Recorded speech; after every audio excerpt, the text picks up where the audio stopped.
নওজোয়ানেরা শুনে রেখে নাও, ছেলেরা, যুবকেরা, ও নওজোয়ানেরা, পনের টাকা হারাম হারাম হারাম, পনের টাকার কুত্তার পায়খানাও, পনের টাকার শুকরের গোশত, দুটোর ভিতরে কোনো পার্থক্য নাই। অনকরের নামাজ আল্লাহর দরবারে কবুল হবে না, অনকরের রোজা আল্লাহর দরবারে কবুল হবে না, অনকরের হজ আল্লাহর দরবারে কবুল হবে না। পনের টাকা দিয়ে জামা কিনে ওই জামা গায়ে দিয়ে নামাজ পড়লে নামাজ আল্লাহর দরবারে কবুল হবে না। পনের টাকা দিয়ে লুঙ্গি কিনে ওই লুঙ্গি পরে নামাজ পড়লে নামাজ আল্লাহর দরবারে কবুল হবে না। পনের টাকা দিয়ে বাড়ি তৈরি করে ওই বাড়িতে নামাজ পড়লে নামাজ আল্লাহর দরবারে কবুল হবে না। কোন ছেলে যদি তার বিবির মনে কষ্ট দিয়ে, বিবির বাপের মনে কষ্ট দিয়ে 1 টাকা যদি পণ নেয়, ওই ছেলেটার নামায় আমালে তার বিবির 2 মাসের হায়েজের রক্ত খাওয়া গোনা লেখা হয়। কত বলেন? আইয়ামে জাহেলিয়াতের যুগে, বর্বরতার যুগে, অন্ধকার যুগে, মূর্খতার যুগে মেয়ে হলে পরে মেয়েগুলোকে জীবনগুলো পানির ভিতরে কবর দিত। এটা শিক্ষিতের জামানা, কম্পিউটারের যুগ, চালাক চতুরতার যুগ, মোবাইল স্যাটেলাইটের যুগ। এখন আর বালির ভিতরে কবর দেয় না, তবে হাজার হাজার মেয়েদের জীবন চলে যাচ্ছে টাকার ভিতরে। কত ঠিক মানে, কত মেয়ে আত্মহত্যা করলো, কত মেয়ে গলায় দড়ি দিল, কত মেয়ে বিষ খেলো, কত মেয়ে গায়ে তেল ঢেলে দিল, বাপ উপযুক্ত পণের টাকা দিতে পারেনি বলে। ছেলের বাপটা হায়নার মতো হা করে বসে রেস খাবে তাই।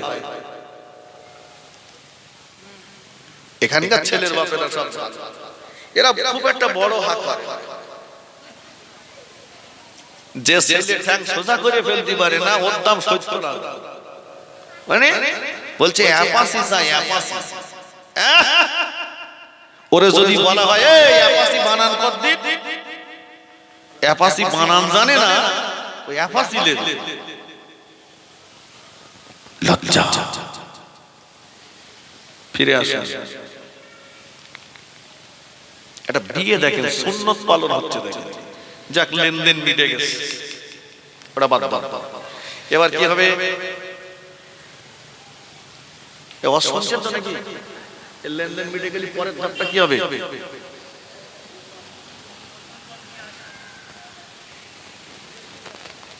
আশীর্বাদ হবে না? হয় না আশীর্বাদ?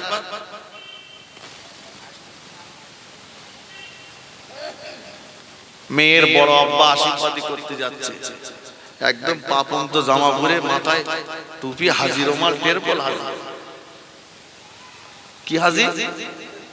হ্যাঁ, গে ছেলের মধ্যে দাও, বাপ দাও, হাত দাও, সোনার আংটি ভরে দিচ্ছে। ও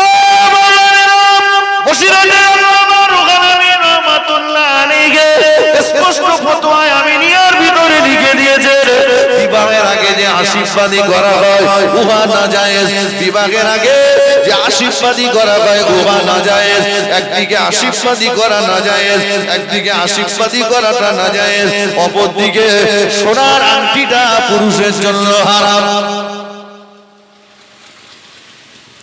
কথা বোঝা গেছে? তাহলে যে বিয়ে নাজায়েজ আর হারাম দিয়ে শুরু হয়েছে, ও বিয়ে ট্যাক্কে করবে।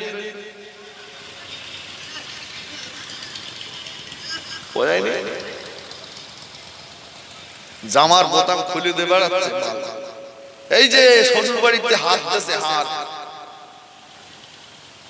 ছোট লোক। ওর যদি কান্তক জ্ঞান থাকতো সোনার হার নিত না, সোনার আংটি নিত না। আর ওর শাশুড়ির যদি কান্তক জ্ঞান থাকতো তো দিত না। ও তো আসলেই জাহান্নামের আগুনের একটা বেড়ি। কথা বোঝা গেছে? জাহান্নামের আগুনের একটা বেড়ি।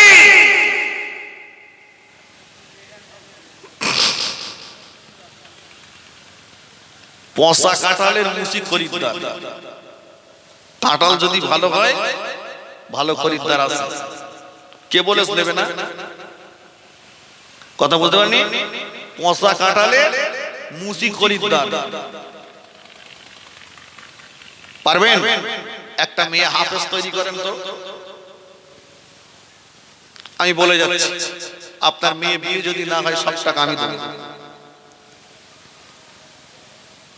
ভালো জিনিসের ভালো খরিদ্দার আছে, তারা অপেক্ষা করছে, এখনো আছে। এখনো সব মানুষ খারাপ হয়ে যায়, সব মানুষ পচে যায়নি, খারাপ হয়ে। মেয়েটা সকাল 8টায় বেরোচ্ছে, সন্ধ্যে 8টায় বাড়ি ঢুকতেছে। ওর ঝোলায় যত কোম্পানি সিম আছে সব আছে, মাল টাওয়ার ধরতেছে। বুঝতে পারোনি?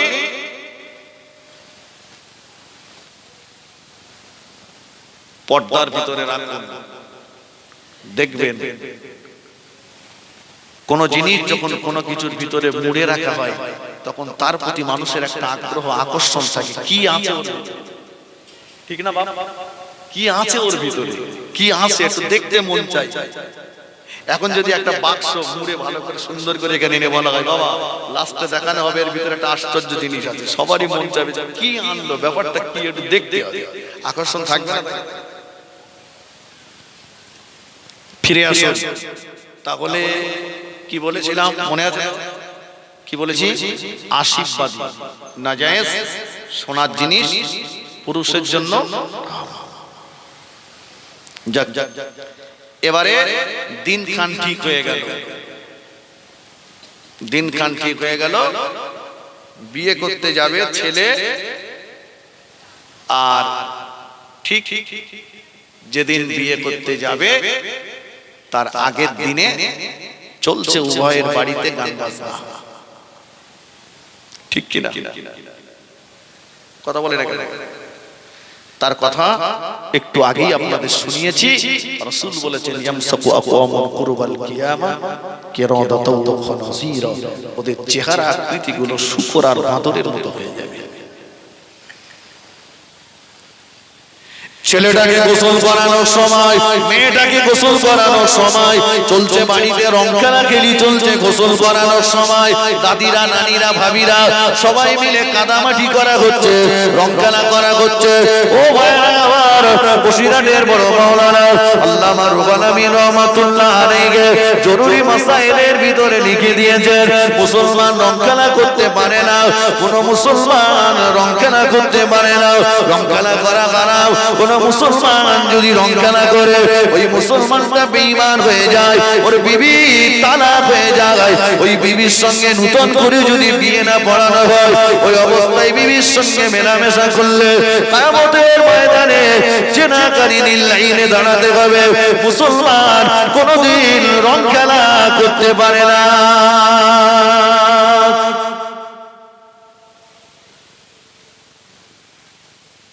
শুনছেন? ওরে সারা রং মেরে ভূত হয়ে গেল। ও চাচা বলতে এবার লেলিছি খোকা, এবার আমরা লেলিছি। তোমার ঈমান আছে কি? শুনে লাও, যাও মুক্তিদের কাছে। জয় দিয়েছে আল্লাহ, বলে দিয়েছে জয়ের আনন্দ তুমি কিভাবে প্রকাশ করবে। ফাসাব্বিহ বিহামদি রাব্বিকা ওয়াস্তাগফির। এই নবী আল্লাহর কাছে ইস্তিগফার করুন, আল্লাহর হামদ করুন, প্রশংসা করুন। তুমি রং মেখেছো, তুমি যদি মুসলমান হও তোমার কাছে আমার বক্তৃতা, আমি কোন কাওড়া মুসির কাছে ওয়াজ করতে আসিনি। তোমার ভাবা দরকার ছিল আমি আগে মুসলমান। কথা ঠিক কিনা বলে ফিরে আসে। এবারে যাবে বাদশা, যাবে বিয়ে করতে। বাদশাকে বলে বর, কিছু থাকার না থাকা আজকে বাদশা। ওর হাতের এই পর্যন্ত সব ছাপ লাগিয়ে, এই ঠিক কিনা বলে? পুরুষের জন্য হাতে মেহেন্দি ব্যবহার করা বৈধ নয়। ও টোটাল বডিটা স্প্রে করে। আল্লাহ নবী বললেন, ইন্নী উহিব্বুস সালাসা, আমি রাসূলুল্লাহ তিনটা জিনিসকে বড় পছন্দ করি, আত-তিবা ওয়ান নিসা ওয়া কুররাতু আইনি আস-সালাত। আল্লাহ নবী বললেন, খুশবু আতরকে আমি বড় ভালোবাসি। কি ভালোবাসে? আতর। এর টোটাল বডি স্প্রে করেছে।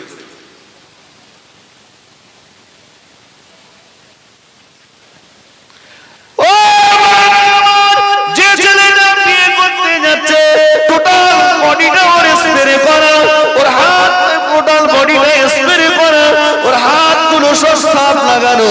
অপরদিকে যে মেয়েটাকে বিয়ের পিড়িতে বসানো হয়েছে একটা বাজে দেখুন ওই মেয়েটার হাত পায়ের আঙুলগুলো সব নেল পালিশ লাগানো, নেল পালিশ মেয়েটা লাগানো। ওর গোসল কি হলো বাবা? ওর ওষুধটা কি হয়েছে বাবা? ওযু গোসল হয়েছে? আমরা বেপড়াই পেটের জ্বালায় দোয়া করতে যে আল্লাহ রহমত দাও, বরকত দাও। আল্লাহ বলে তোর কত দেবে নে, বাড়ি যায় কাকে দিতে হয় আমি দোয়াই। এ মালের ওযু গোসল কিচ্ছু পাইনি, এত দোয়া করতে হবে না বাড়ি যা। কথা বুঝেন? কিচ্ছু হয়নি। এবারে বরযাত্রী যাচ্ছে, কন্যা যাত্রী যাচ্ছে, সব মেয়ে ছেলে। ঠিক কি না?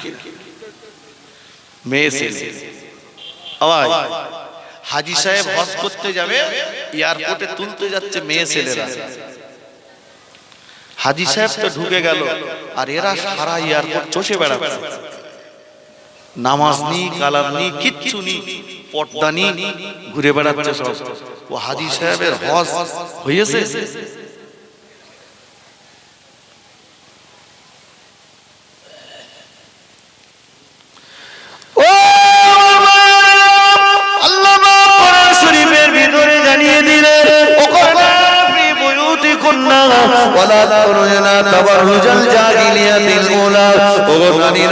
তোমরা ঘরের ভিতরে আবদ্ধ হয়ে যাও, তোমরা তোমাদের রূপ সৌন্দর্যটাকে প্রদর্শন করে করে বেরিয়ে নাও। যেমন করে প্রদর্শন করে বেড়াতো আইয়ামে জাহেলিয়াত যুগের মেয়েরাও, বর্বরতার যুগের মেয়েরাও, অন্ধকার যুগের মেয়েরাও, তোমরা এমন করে তোমাদের রূপ সৌন্দর্যটাকে প্রদর্শন করে করে বেরিয়ে নাও। আল্লাহ নবীর বেটি খাতুনে জান্নাত ফাতেমাতুজ জাহরা রাদিয়াল্লাহু তাআলা আনহা ইন্তেকালের আগে স্বামী আলীকে বলছেন, ও আমার প্রাণ প্রিয় স্বামী, আমি ফাতেমা আমার ইন্তেকালের পরে বেশি লোকজনদের যেন সংবাদ দেবেন না। নবী সাহাবী আবু জার গফফারীকে সংবাদ দেবেন, আমার লাশটা যখন খাটিয়া করে নিয়ে যাবেন, আমার খাটিয়ার চতুর্দিকটা একটা কাপড় দিয়ে ঘিরে দেবেন। জগতের পরপুরুষেরা যেন আমি ফাতেমা আমার লাশটাকে দেখতে না পায়। আলী রাদিয়াল্লাহু আনহু বলেছিলেন, ও নবীর নন্দিনী ফাতেমা, তুমি তো কাপড়ে মোড়া থাকবে। ও নবীর নন্দিনী ফাতেমা, তুমি তো কাপড়ে মোড়া থাকবে, এরপরেও তোমার খাটিয়া কেন ঘেরার কথা বললে? ফাতেমা বলল, ওগো আমার প্রাণ প্রিয় স্বামী, আমি ফাতেমা লম্বা ছিলাম কি বেটে ছিলাম, মোটা ছিলাম কি হালকা ছিলাম, এটা যদি জগতের পরপুরুষেরা উপলব্ধি করতে পারে, এতটুকুর কারণে মহান আল্লাহ যদি ফাতেমাকে আসামির কাঠগড়ায় দাঁড় করিয়ে দেন, আমি ফাতেমা নবীর মেয়ে হয়েও আল্লাহ পাকের দরবারে জবাব দিতে পারবো না। এজন্য আমি ফাতেমা বলছি, আমার খাটিয়ার চতুর্দিকটা একটা কাপড় দিয়ে ঘিরে দেবে।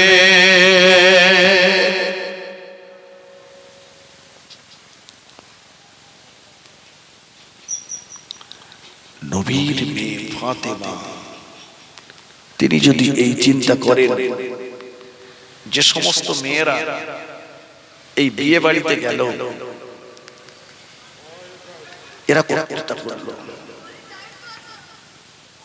কোথায় এদের পর্দা, কোথায় এদের পর্দা, লজ্জা। সমাজ আজ উলঙ্গ হয়ে গেছে, পুরুষ আজ নারীর গোলাম হয়ে গেছে। পর্দা যেখানে দেওয়ার দরকার ছিল সেখানে নেই। পর্দা আছে শোকেজে, পর্দা আছে আলমারিতে, পর্দা আছে টেলিভিশনে। যেখানে পর্দা দেওয়া সেখানে পর্দা নেই। আমার ভাইরা, আমার মুরব্বীরা, নওজওয়ানেরা, ফিরে আসুন। যে কথা বলতে বলতে আমি এত দূর চলে এসেছি। আমি কি বলেছিলাম? রাসূল পাক সাল্লাল্লাহু আলাইহি ওয়াসাল্লাম বলেছেন, আল্লাহ আমাকে মূর্তি পূজা আর বাদ্যযন্ত্র ধ্বংস করার জন্য দুনিয়াতে প্রেরণ করেছেন। বলছিলাম না? তো সেই মূর্তি পূজা প্রত্যক্ষভাবে না হলেও পরোক্ষভাবে তার সঙ্গে আমরা জড়িয়ে আছি। বাদ্যযন্ত্র সেটাও আমাদের থেকে বাদ যায়নি। তাহলে বলুন, রাসূল পাক সাল্লাল্লাহু আলাইহি ওয়াসাল্লামের কোন দিকটা আমরা নিজের জীবন করলাম? শুধু তো বলছি নবীকে ভালোবাসি।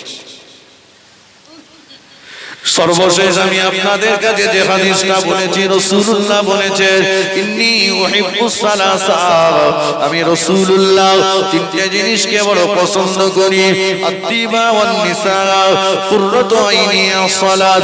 আল্লাহ নবী বললেন, ও সামিরা, আমি রাসূলুল্লাহ খুশবু আতরকে বড় ভালোবাসি, আমি রাসূলুল্লাহ নারী জাতকে বড় ভালোবাসি, কুররাতু আইনি আস-সালাত, আমি রাসূলুল্লাহ আমার চোখের শান্তি হলো নামাজ। একটু জোরে জোরে বলুন সুবহানাল্লাহ। 3 নম্বর দিক থেকে আসুন। নবী বলেছেন আমার চোখের শান্তি হচ্ছে নামাজ। বসে যারা আছি সব মাশাআল্লাহ নামাজ পড়ি তো, বলে পড়বো, রোজার মাস আসতেছে। হ্যাঁ, রোজার মাসে বিরাট ব্যাপার। মসজিদ মনে হয় 4 তলা করতে হবে। একেবারে 10টার মধ্যে গোসল করে মোবাইলে চার্জারটা সঙ্গে গুনলে যাচ্ছে মসজিদ, ওখানে গুজে দিয়ে মারবে। মানে মসজিদে চার্জার গুজে দিয়ে ফোন চালাবে। সর্বনাশ।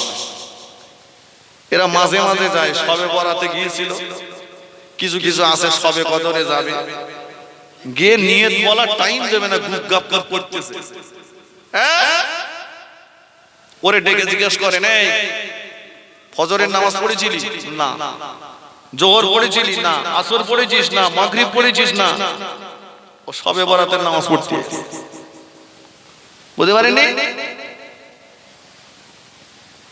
মারে ভাত দেয় না, খালারে বলতেস, খালা তুমি বাড়িতে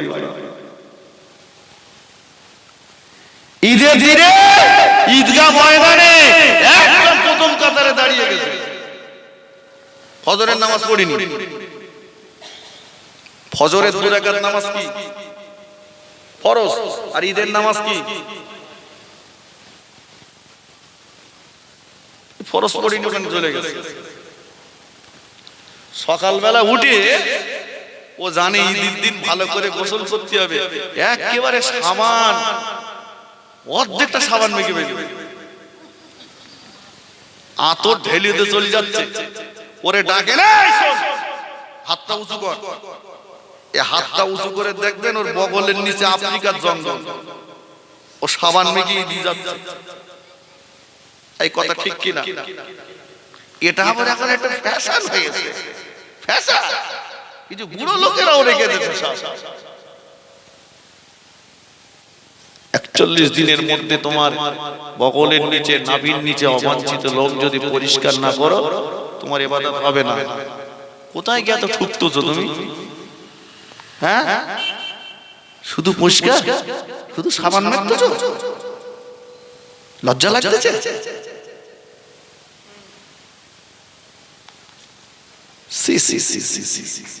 ওই অবস্থায় যদি মরে যাও, ওই অবস্থায় যদি মরে যাও, কাপড়ের ভিতরে ওগুলো সঙ্গে করলে যাবে? শুধরে যাও। যেটা কাটার দরকার সেটা কাটতেছে না, শুধু মারতে, শুধু মারতে।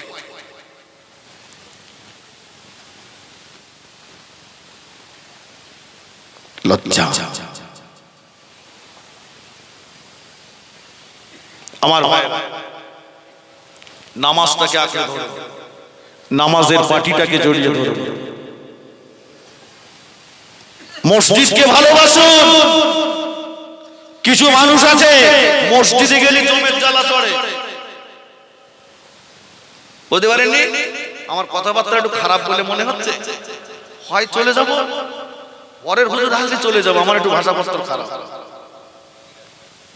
মসজিদে গেলে জমের জ্বালা চড়ে, তিরিবিরি করে কোন দিক থেকে বেরোবে। ইমামের কেরাত যদি লম্বা হয়, বায়ান যদি লম্বা হয়, দোয়া যদি লম্বা হয়, মসজিদ থেকে বেরিয়ে যায় এই ইমাম চলবে না, খেয়ে খেয়ে গায়ে চর্বি জমে গেছে। ও যেন কি খাওয়া খাদ্য, বুঝতে পারোনি? যে লোকটাই ইমামের সমালোচনা করছিল ওই লোকটাই চায়ের দোকানে বসে ঘন্টার পর ঘন্টা পরের গীবত করছে, ওখানেও সময় যায় না। কথা বোঝেনি? রাসূল বলেছেন ঈমানদার ব্যক্তি যারা মসজিদে গেলে তাদের অবস্থাটা ওই রকম হবে যেমন পানির ভিতরে মাছ থাকে, আর মুনাফিক যারা মসজিদে গেলে ওদের অবস্থাটা ওই রকম হবে যেমন খাঁচার ভিতরে পাখি থাকে। খাঁচার ভিতরে পাখি কি খুব স্বস্তিতে থাকে? ও তিরিবিরি করে কখন কোন দিক থেকে বেরোবে। মসজিদে গেলে ব্যস্ত, বাজারে গেলে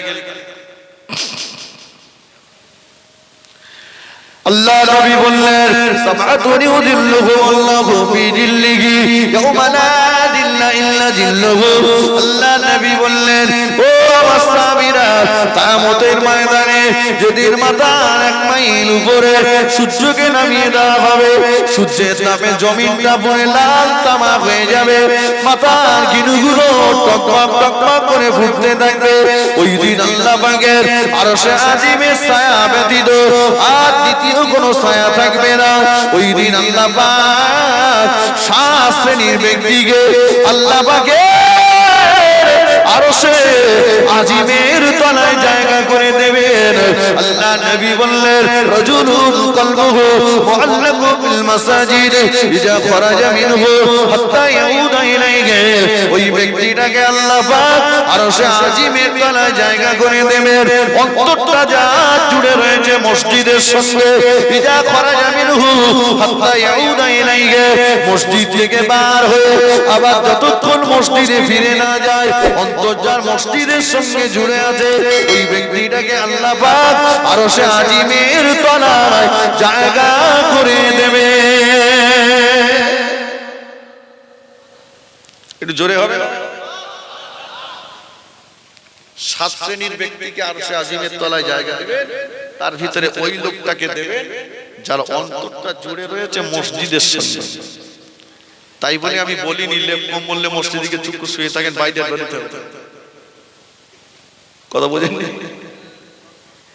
মসজিদ থেকে জোহরের নামাজ পড়েছেন, বেরিয়েছেন, খাওয়া দাওয়া করলেন, বাড়িতে বিবি বাচ্চাদের মাঝে সময় দিলেন, আরাম করলেন, অন্তর রয়েছে আসরের আজান হলে মসজিদে যাব।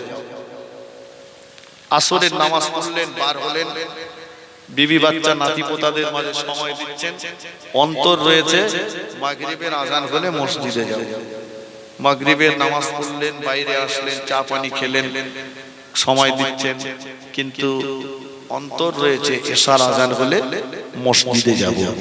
এই অন্তরটা যার মসজিদের সঙ্গে জুড়ে আছে ওই ব্যক্তিটাকে আল্লাহ পাক আরশে আজিমের তলায় জায়গা করে দেবেন। জোরে বলুন, জোরে হবে না? আল্লাহু আকবার। সেই অন্তরটা আজকে আমাদের, বিশ্বাস করুন, যেখানে মুসলমানের অন্তরটা জুড়ে থাকার কথা ছিল মসজিদের দিকে, সেখানে অন্তর জুড়েছে সব চায়ের দোকানের দিকে। ভুল বললাম বাবজি? না, মসজিদে যান, নামাজের পাটিতে বসে আল্লাহর কাছে চান। কার কাছে বলবেন? সেই তো সুবিধাবাদী, সুযোগে সদ্ব্যবহার করে দেবে। জি, আল্লাহ নবী দিন ও দুনিয়ার বাদশাহ হাবিবুল্লাহ জনাবে মুহাম্মদুর রাসূলুল্লাহ সাল্লাল্লাহু আলাইহি ওয়াসাল্লাম আমাদের আম্মা জান আয়েশা সিদ্দিকা রাদিয়াল্লাহু তাআলা আনহার হুজরার ভিতরে অবস্থান করছে গভীর রাত নিশুতি রাত আল্লাহ নবী আমাদের আম্মা জানের পাশ থেকে আস্তে আস্তে উঠে বললেন আম্মা জান আয়েশা সিদ্দিকা রাদিয়াল্লাহু তাআলা আনহার ঘুমটাও ভেঙে গেল আম্মা জান চিন্তা করছেন কোন বেয়াদবি হয়ে গেল নাকি রাসূলুল্লাহ কেন আমি আয়েশা আমার পাশ থেকে উঠে বললেন রাসূলুল্লাহ আমার আস্তে আস্তে ঘর থেকে বার হচ্ছেন আম্মা জান আয়েশা সিদ্দিকা রাদিয়াল্লাহু তাআলা আনহা পিছন ধাওয়া করলেন আম্মা জান পিছনে টুকটুক করে যাচ্ছেন আল্লাহ নবী দয়ার নবী আমার জিজ্ঞাসা করলেন কে আমি রাসূলুল্লাহ আমার পিছনে আম্মা জান আয়েশা সিদ্দিকা রাদিয়াল্লাহু তাআলা আনহা জবাব দিলেন ইয়া রাসূলুল্লাহ ইয়া হাবিবাল্লাহ হুজুর আপনার পিছনে আপনার লাল টুকটুকে বিবি আয়েশা আল্লাহ নবী বললেন কে আয়েশা আমি আয়েশাকে চিনি না রাসূল বলতেন আয়েশাকে আমি চিনি না ও আম্মা জান নিজের পরিচয়টাকে আরেকটু লম্বা করে দিয়ে বললেন আবু বকর সিদ্দিক রাদিয়াল্লাহু তাআলা আনহুর বেটি হলাম আমি আয়েশা আল্লাহ নবী বললেন কে আবু বকর আমি আবু বকর কেউ চিনি না আম্মা জান আয়েশা সিদ্দিকা রাদিয়াল্লাহু তাআলা আনহা নিজের পরিচয়টাকে আরেকটু লম্বা করে দিয়ে বললেন মুহাম্মাদুর রাসূলুল্লাহ সাল্লাল্লাহু আলাইহি ওয়াসাল্লামের সাহাবা হলেন আবু বকর আমি হলাম ওই আবু বকরের বেটি আয়েশা আল্লাহ নবী বললেন কে মুহাম্মদ আমি মুহাম্মদ কেউ চিনি না রাসূল বলতেন আয়েশাকে চিনি না আবু বকরকে চিনি না মুহাম্মদকেও চিনি না কি মনে হচ্ছে নবীর মাথা খারাপ হয়ে গেছে আম্মা জান মনটা মলিন করে ঘরে এসে চাদরটা মুড়ি দিয়ে শুয়ে পড়লেন রাসূলুল্লাহ মসজিদে নববী শরীফে চলে গেলেন তাহাজ্জুদের নামাজে দাঁড়িয়ে গেলেন সুবহানাল্লাহ ও তাহাজ্জুদের নামাজ পড়তে পড়তে ফজরের ওয়াক্ত এসে গেল বেলাল রাদিয়াল্লাহু তাআলা আনহু ফজরের আযান দিয়ে দিয়েছেন দয়ার নবী আমার ফজরের 2 রাকাত সুন্নাত নামাজ আদায় করলেন সুন্নাত নামাজের পরে রাসূলুল্লাহ মাঝে মাঝে আমাদের আম্মা জানকে নামাজের জন্য ডেকে দিতেন আল্লাহ নবী আমাদের আম্মা জান আয়েশা সিদ্দিকা রাদিয়াল্লাহু তাআলা আনহার ঘরেতে চলে আসলেন হুজরাতে চলে আসলেন এসে দেখেন আমাদের আম্মা জান চাদরটা মুড়ি দিয়ে শুয়ে আছেন দয়ার নবী আমার আস্তে করে আম্মা জানের চাদরটাকে একটু টান দিলেন টেনে বললেন ও আমার লাল টুকটুকে বিবি আয়েশা উঠে পড়ো ফজরের আযান হয়ে গিয়েছে নামাজ আদায় করে নাও আম্মা জান একটু অভিমানের স্বরে চাদরটাকে টেনে বললেন ইয়া রাসূলুল্লাহ আর আমাকে লাল টুকটুকে আয়েশা বলে ডাকতে হবে না একটু আগেই তো আপনি বলছিলেন কে আয়েশা আমি আয়েশাকে চিনি না কে আবু বকর আমি আবু বকর কেউ চিনি না কে মুহাম্মদ সাল্লাল্লাহু আলাইহি ওয়াসাল্লাম আমি মুহাম্মদ কেউ চিনি না ও আল্লাহর নবী আমার এখন আমাকে বলছেন লাল টুকটুকে বিবি আয়েশা উঠে পড়ো দয়ার নবী আমার আমাদের আম্মা জানের মাথার কাছে বসে বললেন আম্মা জানের চাদর না করে মাথায় হাত বোলালেন মাথায় হাত বুলিয়ে বললেন ও আমার লাল টুকটুকে বিবি আয়েশা মনে দুঃখ নিও না মনে ব্যথা নিও না আমি রাসূলুল্লাহ আমার সম্মুখে যখন নামাজের ওয়াক্ত হয়ে যায় নামাজের সময় চলে আসে আমি রাসূলুল্লাহ ওই সময় আর দুনিয়ার কাউকেই চিনতে পারি না